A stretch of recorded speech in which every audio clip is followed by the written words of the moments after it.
Hello everyone and welcome back to TowerGate. It is TowerGate day number 1255, 1255, October the 1st, 2020, Thursday. Thank you so much for tuning in.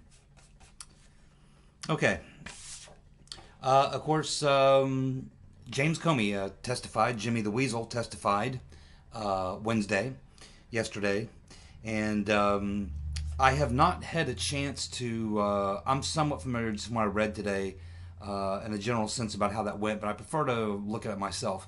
So I really don't have anything to comment today on Jimmy the Weasel's testimony because I have not yet had the time to go back and actually dig into it.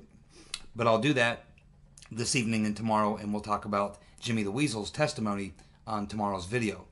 I wanted to focus mostly today on the debate and follow up on one thing from the story we were talking about yesterday with the release of this document from Ratcliffe showing that Brennan, Mr. Potato Head, briefed Barack Hussein Obama on the fact that they had learned that the Rotten Reverend Clinton and her campaign were going to cook up this Trump-Russia scheme, Trump colluding with Russia and Putin, and was involved in hacking the emails and the DNC or whatever.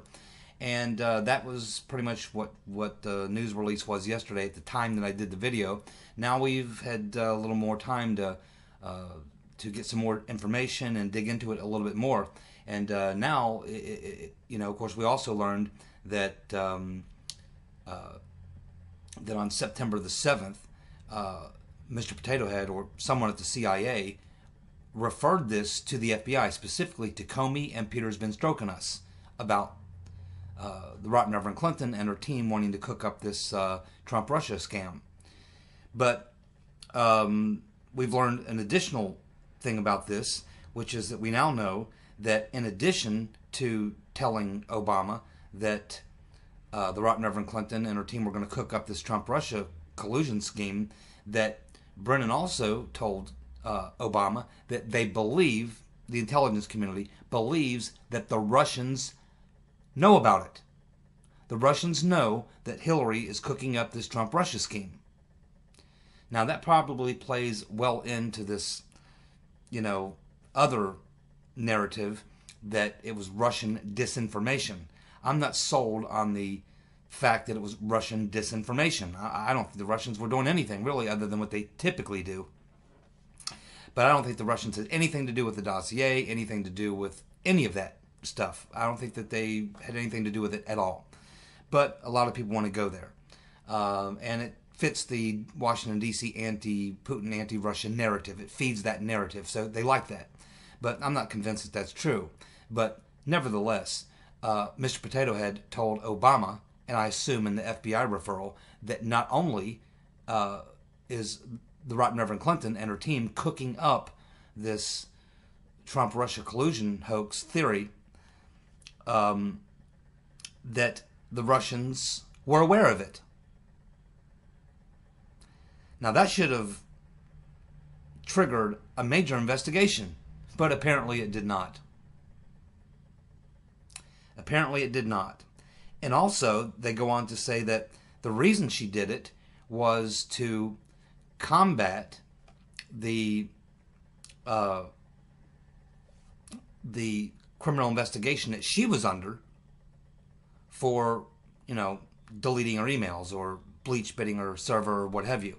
So it was kind of a way for her to shift the narrative away from her to Trump and to make it look like Trump was the one who was responsible along with Putin and his friends in Russia and all that. So that is where that is now. Again, we are being told that that there's going to be more released about this, and I assume what they're talking about is possibly the handwritten notes from Mr. Potato Head and maybe some additional documents. What we really need to know at this point is where did that intelligence assessment come from? Because that is not, we don't get that information in the letter that Ratcliffe released.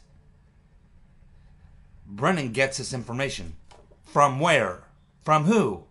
I mean, did this come from the UK? Did this come from Australia, from Five Eyes? Did this come from someone within the larger intelligence community? Did it come from Brennan's own CIA? Did it come from some mid-level CIA people? Did it come from some on-the-ground CIA people who are, in Europe somewhere? Did it come from a Russian source who's working for the CIA? Where did this come from? Who said that? Two things. That Hillary is cooking up this plot. Now, apparently, the original story says that came from someone that Hillary was using. Someone from the Hillary foreign policy team suggested that to Brennan. If so, who was that? My guess is it's probably someone connected to the Brookings Institution. My guess is it's either Blumenthal, Sidney Blumenthal, or Strobe Talbot. That would be my two top guesses of who would have fed that information to the CIA. But we also know that Michael Sussman, her lawyer, was also having conversations with the CIA. So I think that that's your top three candidates right there. But it could have come from some other source. So we need to know the answer to that question for sure. And then what we need to know, because according to the story that was reported yesterday, that this information was referred directly to the FBI, to Director Jimmy the Weasel Comey, and the head of the Crossfire Hurricane investigation, Peter's been stroking us. So now we need to know confirmation. Did they receive that information? It was referred to them. Did they actually get this information? And if they did, what did they do with it? If not, who did get it? Where did it go? So that's the two pieces of information that are pretty important to know at this point that need to be followed up on. And hopefully the releases of some more documents will tell us that. And I would certainly like to see those handwritten notes from Mr. Potato Head. So that is what we know about that. Now, you still aren't really seeing any stories whatsoever on the left about any of this. It's just as if this declassification never happened. Obviously, they're talking about it on Fox, talking about it on terrestrial radio, that are conservative radio, like Limbaugh and Hannity and those people, they're all talking about it. So that's the only place you're going to hear it. But those audiences are already, they're the choir. They're the choir. They already know most of this. If they watch my YouTube videos, they've known it for a very long time, or at least suspected it. But the people who are not hearing about it are the people who should be hearing about it. But they'll never hear about it watching CNN or MSNBC or any of these people, because this goes completely contrary to the narrative that they pushed for 4 years, and are still pushing, by the way. So that is where that is. Now, I do hope that we get some more information before the week is up. And we'll just have to watch and see. Ratcliffe said he's working on further declassifications, so we'll have to wait and see. And, of course, tonight and tomorrow, I'll go ahead and dig into the Comey hearings. I want to watch the video of the hearings and take a look at the questions he was asked and how he was asked the questions, what the follow-up was, and what his response was. As I said before, I don't expect much from Comey. He's not going to sit there and admit to crimes, okay? He's not going to do that. And up to this point, Comey has pretty much played dumb. He's tried to pretend that he was in the dark about everything that was going on around him. And I expect that that's what he'll continue to do. After all, so far, it's been working. So I will follow up on that, and tomorrow we'll talk about the Comey situation and see what we can learn there. And I don't think it will be much, other than that Jimmy the Weasel is a weasel who uses weasel words and lies through his teeth.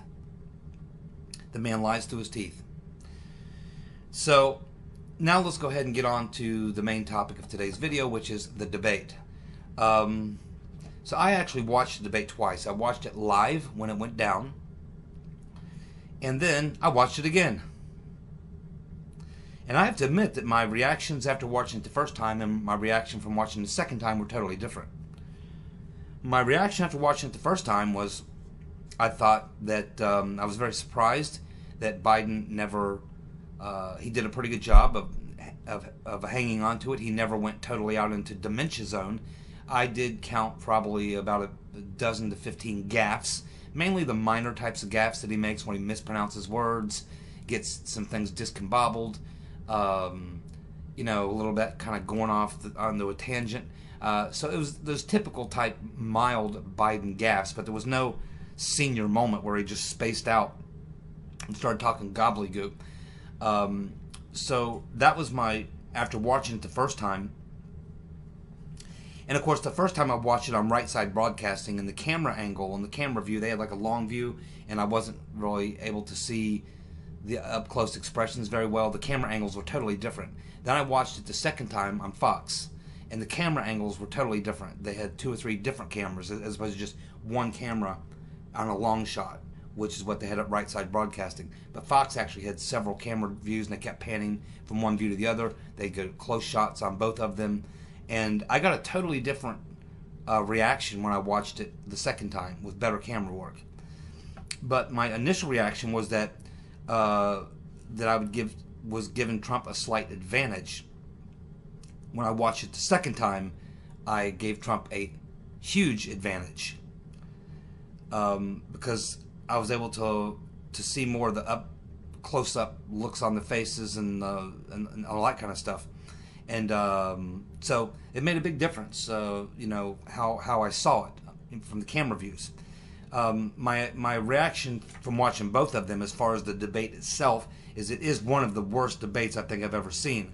Not because so much of Trump or even so much as Biden. It's just the whole, the moderator, Chris the Weasel, or not Chris the Weasel, Chris Ratboy Wallace. Yes, Chris Ratboy Wallace. So Chris Ratboy Wallace should never, ever, ever be asked to host a debate ever again. That was probably the worst hosting of a debate I think I've ever seen. And I remember, the Candy Crowley debate. I remember with Mitt Romney and how she was essentially, pretty obviously, not on the Romney team, nor was I. But it was. I think it ruined her career, to be honest with you, because you didn't hear much about her after that. It was horrible. This was almost as bad. Certainly Chris the Ratboy Wallace was on Joe Biden's side. He was constantly interrupting Trump. And I noticed when I watched it the second time that the interruptions began with Biden first and then with Chris Wallace. Trump only began interrupting after they had been interrupting him. But just the whole way that Wallace was so combative with Trump, but let Biden sit there and lie and lie and lie and lie. Then he starts talking and he brings up the Charleston thing again, which has been debunked so many times it's ridiculous. It was so obviously one-sided. It was pretty obvious who Chris Ratboy, what's his name? Chris Ratboy. It was so obvious that Wallace. It's so obvious that he was on Team Biden, and just the questions in the debate. The second time I watched it, I was listening much closer to the question. And the type of questions that Ratboy Wallace was asking, they were more like questions that reminded me a lot of these essay questions that you would get in a literature class. When you take a literature class, not like a math class or a science class where you actually have to give like an answer, but where these literature classes where you're told to read a couple chapters and then, write an essay question or something. And it reminded me a lot of essay questions. These big open-ended questions which resolve nothing but just allow someone to just ramble. As if you were purposely setting up a debate to make sure that no one would actually ever learn anything specific about policies. Watch for an hour and a half. You will learn nothing real specific about either man's policies because the questions were not set up for that. The questions were to tee up, in this case, Biden, so that he could launch personal attacks on Trump rather than actually talk about issues. Trump was there, and Trump kept trying to take it back to issues, but every time he started scoring points, Ratboy Wallace would interrupt him and agitate him, while he let Biden go off diarrhea of the mouth, just running one lie after another. And when Trump would make a true claim about, your son Hunter took $3 million from a Russian oligarch's wife, Ratboy Wallace allowed Biden to say, nope, that's a lie, that's not true, it's been debunked or whatever. And then Rat Boy just sat there. So Rat Boy Wallace's questions, his essay-type questions, were purposely designed to tee up Biden so that he wouldn't have to actually address any specific policy, but rather could use that as a way to tee off and drop personal attacks. Because if you watch, when I watch a second time around, and if you do this, I think you'll see it.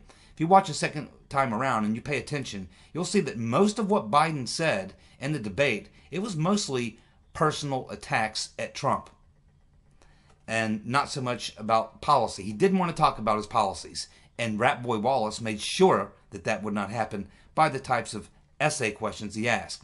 Now, politicians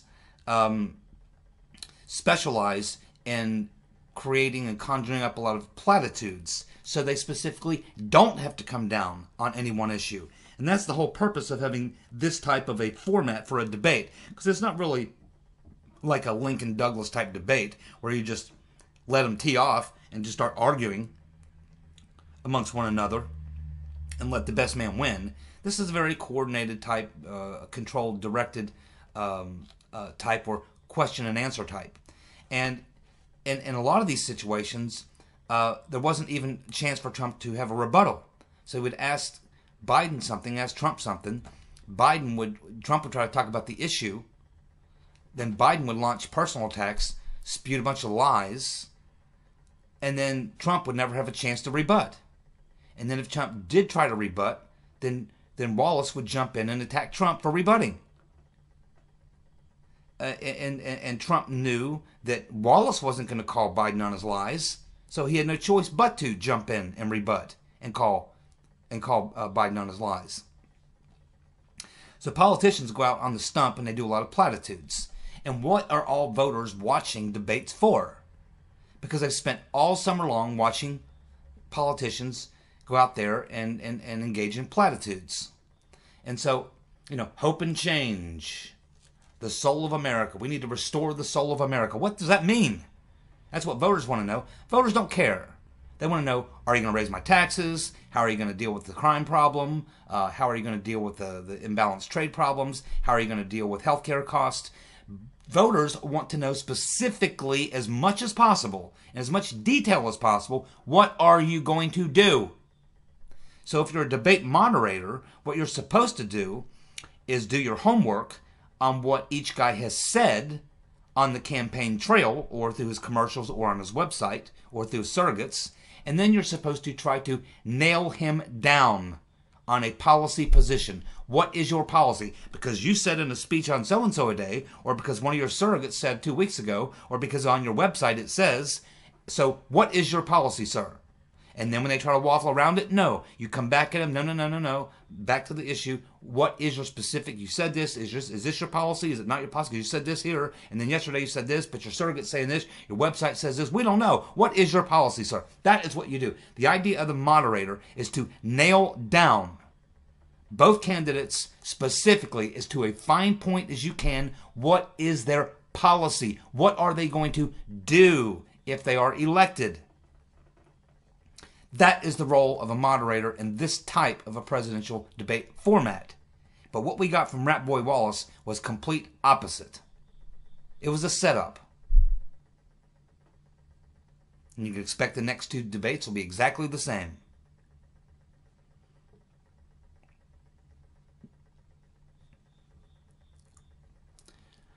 So once I got that out of my system, and I watched the debate 2 times, and I sit there and thought about it, and I thought, okay, well, this is pretty much what happened. I mean, these debate questions were not really what a moderator should be doing, because at the end of that debate, it was really hard to tell from Biden what specific policies. I mean, for those of you who watched it, can you tell me, what did you learn about any specific policy from Biden after watching him for an hour and a half? Can you tell me one specific policy of what he's going to do on the economy, other than I'm going to raise tax rates back up to, I'm going to end Trump's tax cuts and go back up to this rate?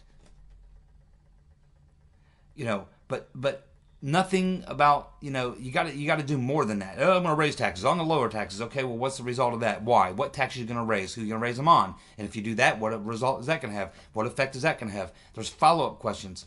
None of that. It was it's just not there. So when I watched it the second time, I realized now Trump was able, despite the fact that he was having to debate both Rat Boy Wallace and Biden at the same time, and not being given a chance to rebut Biden's lies, and Wallace certainly wasn't going to rebut Biden's lies or call him on it. It was just,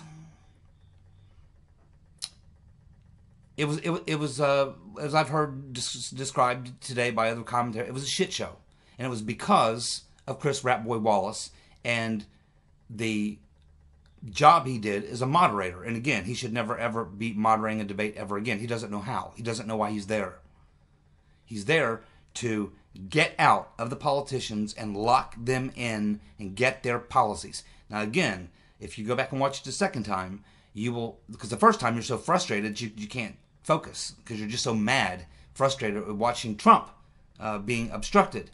But once you get over that and you watch the video the second time, you watch the debate the second time, you actually do see where Trump did do a pretty good job of, even though all he was being hit with, he did almost always try to go back to a policy that either he had implemented or that he wants to implement or is implementing. And so Trump did try to stay on the policy thing, but it just got buried because Ratboy Wallace's essay questions allowed Biden to avoid any debate about any of that. And whenever Trump would say anything and nail Biden and lay out a good policy issue or perspective on it or something he's done or something he's going to do, Biden would just respond by saying, "Hey, the worst president ever, you're a liar," something like that. There was no debate about the policy. There was no policy debate at all. And that's why we were there. That's why you were there. That's why I was there. That's why Ratboy Wallace was there. That's why Quid Pro Quo Joe and Trump were there. To vet out their various differences in positions of policy. And it never happened. It was a horrible debate. Now, I think Trump, the second time I watched it, I thought he did better than the first time. The camera views were better, and I think he actually looked a lot better on the second video than the first, because I was getting a close-up shot. So I thought Trump looked better, and Biden looked worse. The better visual I got, the better quality visual I got, the better it looked for Trump, and the worse it looked for Biden. So I think that was probably a visual thing that's working there.